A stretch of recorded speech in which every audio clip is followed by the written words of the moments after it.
Oh, j'en ai déjà l'eau à la bouche. Patrick Richard, il arrive avec une belle idée de balade là pour ce dimanche, comme tous les week-ends. Hein. Patrick, évidemment, il nous emmène au Vieux Arceau, hôtel, restaurant.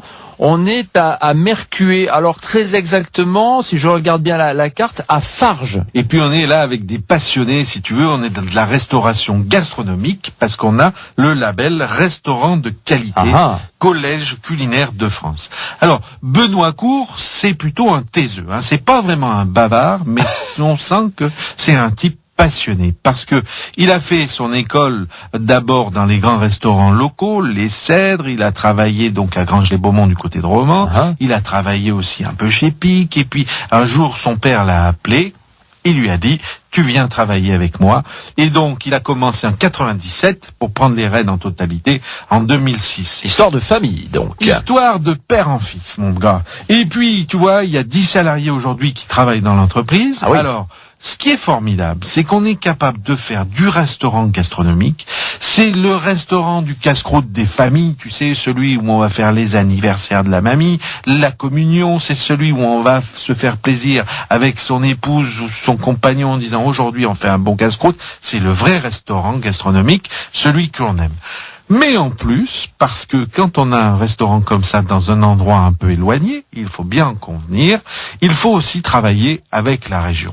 Et là où il est intelligent, notre ami Benoît Cour, c'est que il fait ce que l'on appelle le traiteur de collectivité, c'est-à-dire qu'il va servir les repas pour les personnes âgées du coin, 70 repas par jour s'il te plaît, et puis il va faire aussi les repas pour les écoles du coin. Alors je vous vois venir avec vos chaînes du froid, avec vos congélations, il n'en est pas question, c'est que du produit frais. Quand je dis frais, c'est frais. C'est-à-dire que dans ce métier-là, il faut être super créatif. On allume les fourneaux à 4h30, 5h le matin et on les éteint que le soir vers 23h. Tu vois un peu le temps.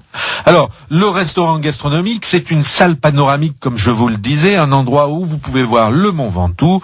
C'est une vieille bâtisse en pierre où on a retrouvé des dates de 1754. On voit là le temps qui passe, mais on a fait des investissements énormes, plus d'1 million d'euros d'investissement dans la cuisine, dans la salle. Vraiment, notre ami Benoît Cour, c'est pas un type qui a les deux pieds dans le même sabot. C'est un gros bosseur. Son père était cuisinier, l'oncle était pâtissier, et là, lui, il fait aujourd'hui la cuisine. Alors, qu'est-ce qu'on travaille comme produit ? On travaille les produits locaux. On arrive dans le chevreau actuellement, donc le chevreau du plateau ardéchois. On va travailler la côte de bœuf qui nous est chère du fin gras du Mézin. On va travailler la tome menée par le petit éleveur du quartier. On travaille qu'avec des locaux. Et puis, on va servir des crudités du jardin. Et le vin, il va venir de chez le cousin que l'on voit de l'autre côté, comme je te le disais, le Mont Ventoux, parce que lui, il a des vignes à Malocène, donc le vin, il va venir de l'autre côté. Le vin et les mêmes maisons, formidable. Mais c'est une maison extraordinaire. Ce qui est produit pour midi est allumé le matin, bien bonne heure. Vraiment, un endroit à découvrir, c'est les Vieux Arceaux. C'est à Farges, commune de Mercué. Il faut aller faire le casse-croûte là-bas. Voilà une belle adresse pour un dimanche midi en famille ou entre amis, pourquoi pas. Et il y en a même qui vont dans la semaine. Mais oui, évidemment. Non, mais là on est dimanche, alors ça donne envie effectivement d'aller s'installer sur cette terrasse panoramique. On les salue, Benoît Cour et toute l'équipe. Donc merci beaucoup, Patrick. 10 personnes, belle entreprise, bon travail à tous, portez-vous bien. Allez, bon dimanche et rendez-vous le week-end prochain.